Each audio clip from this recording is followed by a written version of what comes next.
Allez, bonjour à tous, j'espère que vous allez bien. Aujourd'hui, on va faire une analyse complète de Solana, donc investissement long terme, trading court, moyen et long terme également. On verra si on a des opportunités à prendre, si on est dans une bonne zone pour se positionner sur de l'investissement. Et on reparlera également, au cas où on fait un nouvel ATH, quels sont des targets à aller chercher.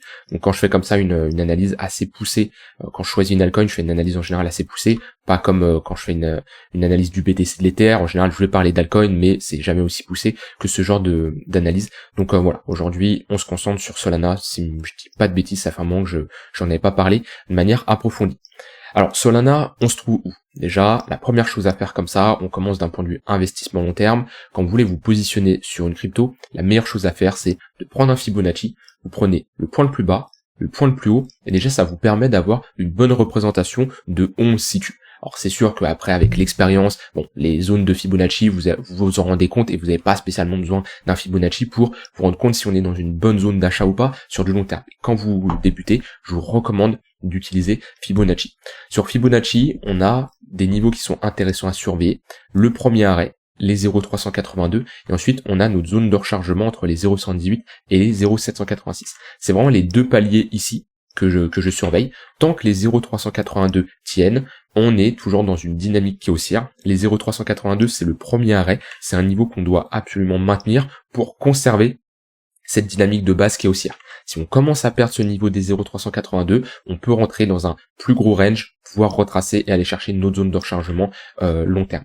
Ici, je sais pas si on avait pullback dessus. Voilà, on avait parfaitement pullback. Ici, je mets mon Fibo. On a parfaitement pullback sur les 0,382. Et ben très bien, on peut repartir dans une dynamique qui est haussière.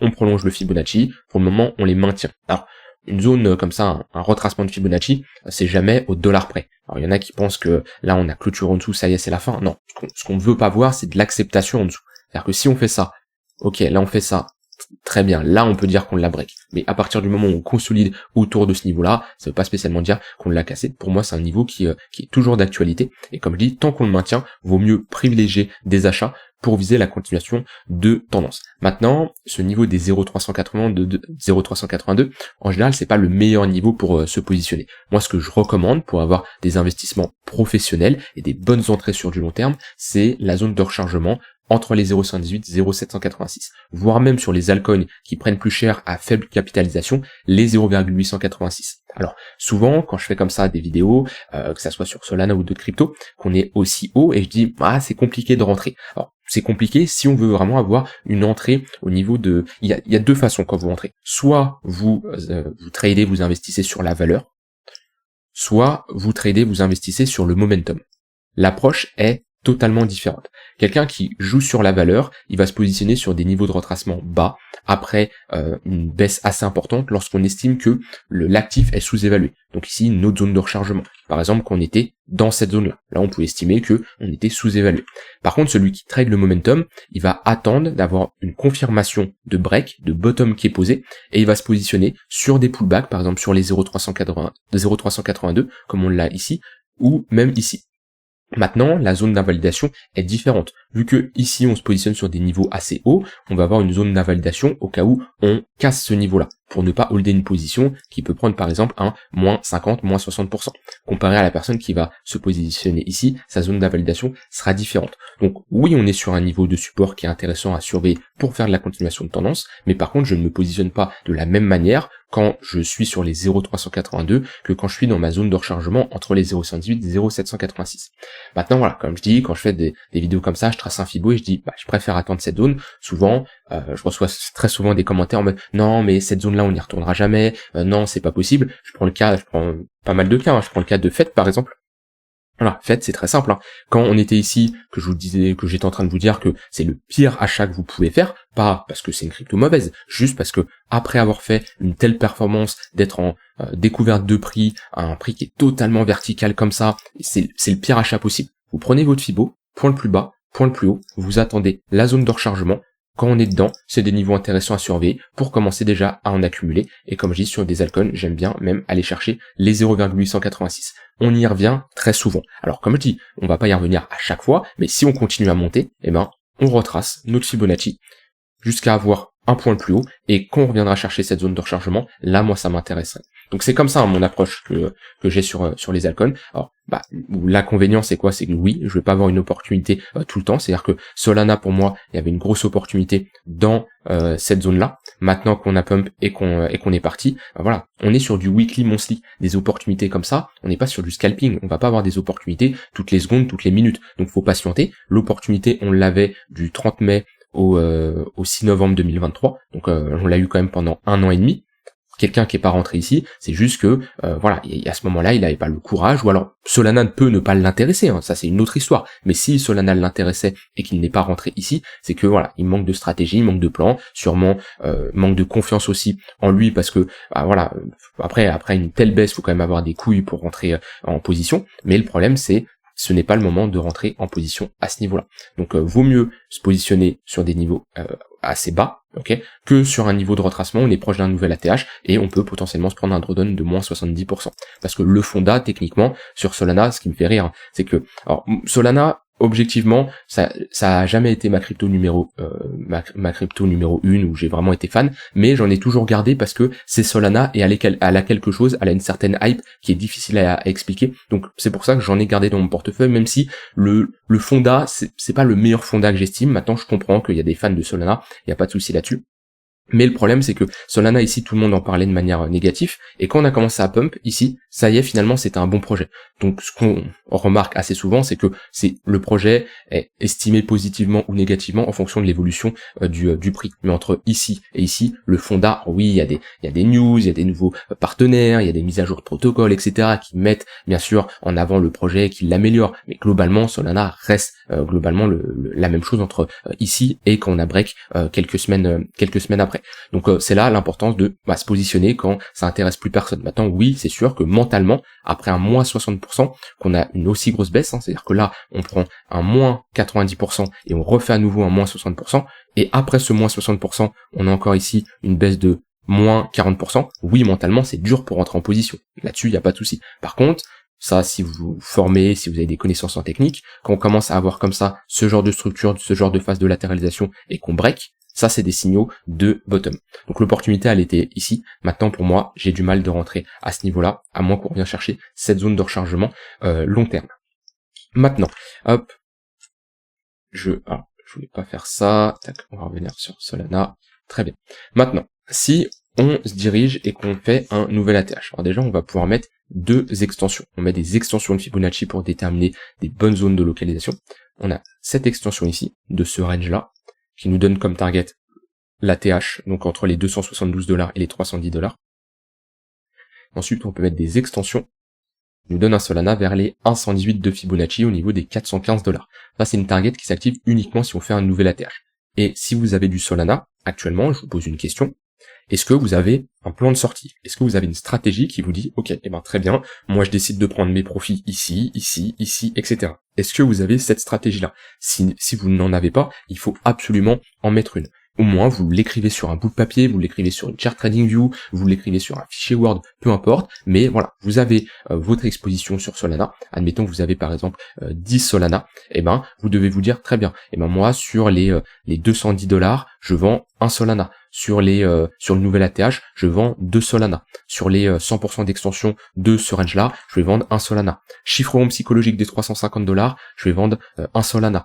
Les 415 $, etc., etc. Et vous dites, très bien, moi je garde 2-3 Solana de côté au cas où, je peux en garder 1 ou 2 également, ou je vais prendre des profits en fonction de comment évolue le marché. Donc là, je me base plutôt sur mes connaissances d'un point de vue technique, au vu de le marché, comment il va évoluer. Mais dans tous les cas, vous devez avoir un plan qui doit être fixe et qui doit vous permettre de savoir quoi faire en fonction de si le prix évolue à la hausse. Et inversement, vous devez savoir, si on fait ça, est-ce que vous en accumulez à nouveau? Si on fait ça, est-ce que vous en accumulez à nouveau? Ça, c'est avoir un plan, une stratégie. Et l'avantage, c'est que peu importe si on fait ça, vous savez globalement ce que vous devez faire. Et ce que vous devez faire n'est pas à cause de vos émotions et des décisions que vous prenez à l'instant T, mais grâce au plan que vous avez planifié tout de suite, où il y a peut-être déjà quelques mois. Mais en tout cas, si vous l'avez déjà planifié, c'est bien. Si vous n'avez pas de plan, vous devez le faire. Pourquoi? Parce que la plupart des gens qui ici n'ont pas pris de profit, c'est parce que ils se disaient ça va aller plus haut, ça va aller plus haut, ça va aller plus haut.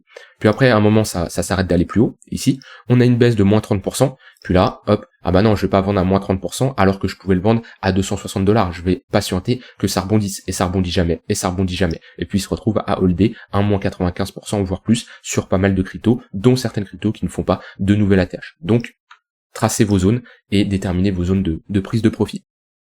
Voilà pour Solana sur du long terme. J'ai dit pas mal de choses intéressantes. Maintenant, sur du plus court terme, c'est pas mal ce qu'il nous a fait.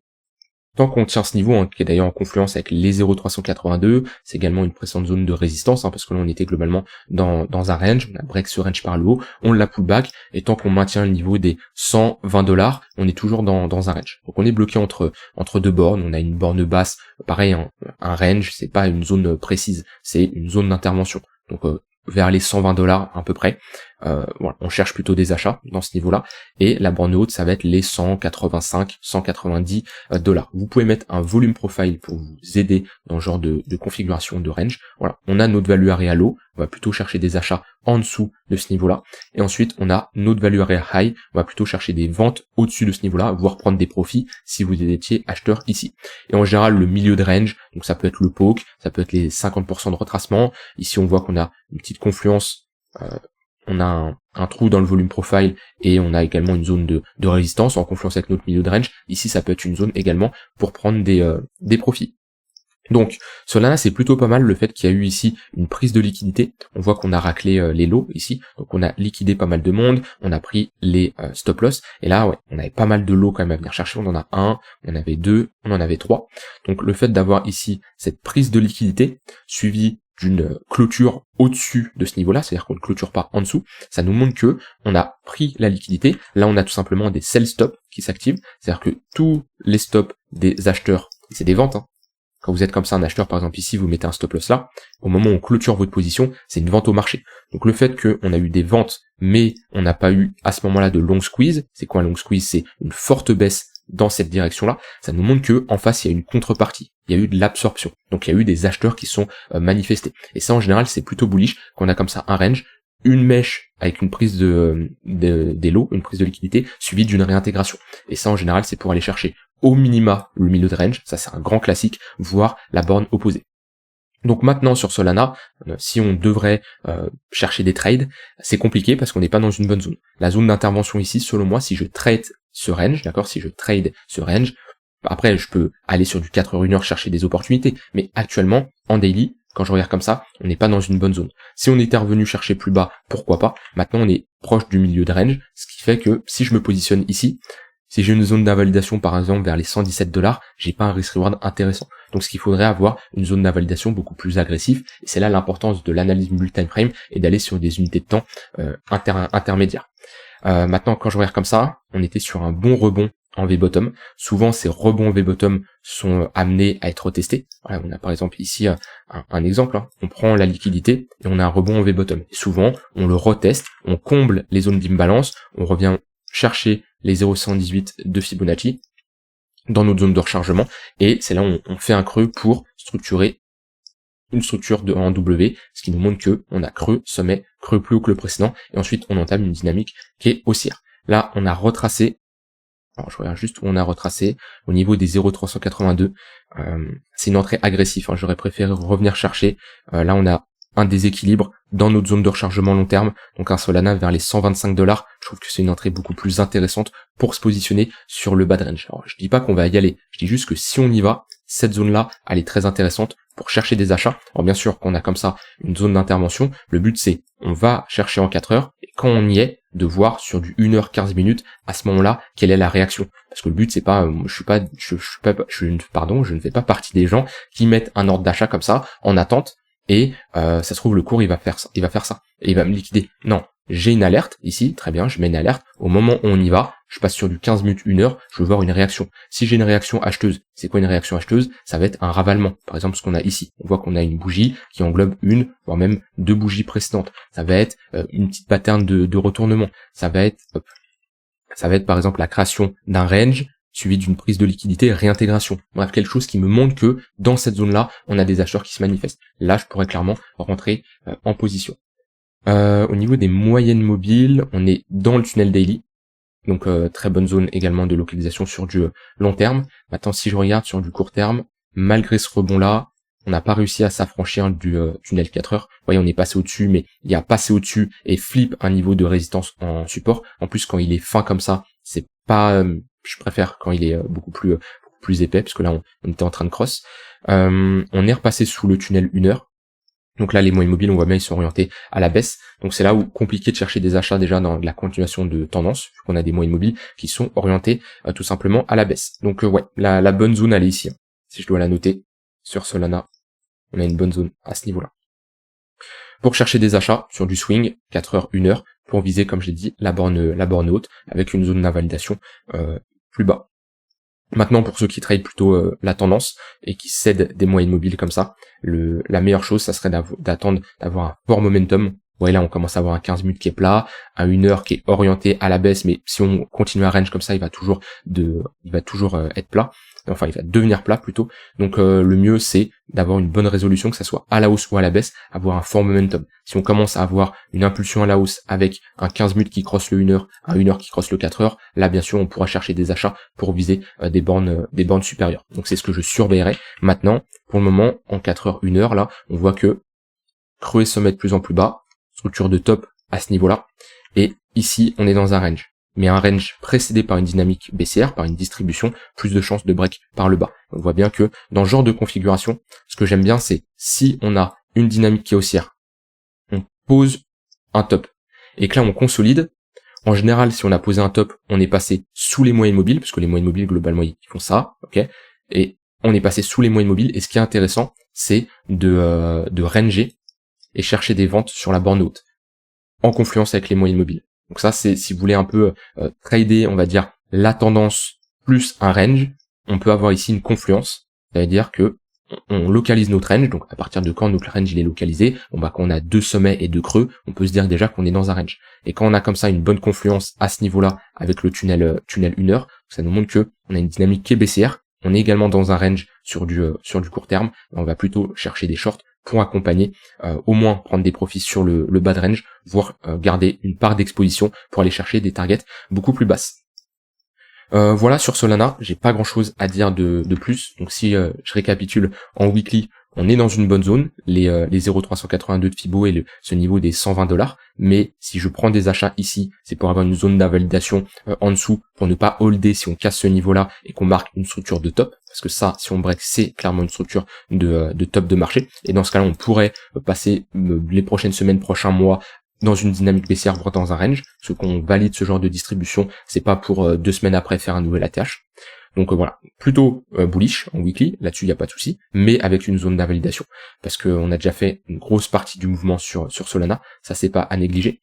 Daily, le niveau intéressant c'est avec les $125, si on revient chercher, puisque c'est notre borne basse. Actuellement, la zone elle est compliquée vu qu'on est sur un milieu de range, et sur du plus court terme, 1 heure, 4 heures, on est quand même dans une dynamique qui est baissière, dans un range presté par une structure de top, ici, donc compliqué pour chercher des achats. Donc soit on a un break de ce niveau-là à la hausse avec un cross des moyennes mobiles. Dans ce cas-là, on peut accompagner la dynamique jusqu'aux $185 à peu près.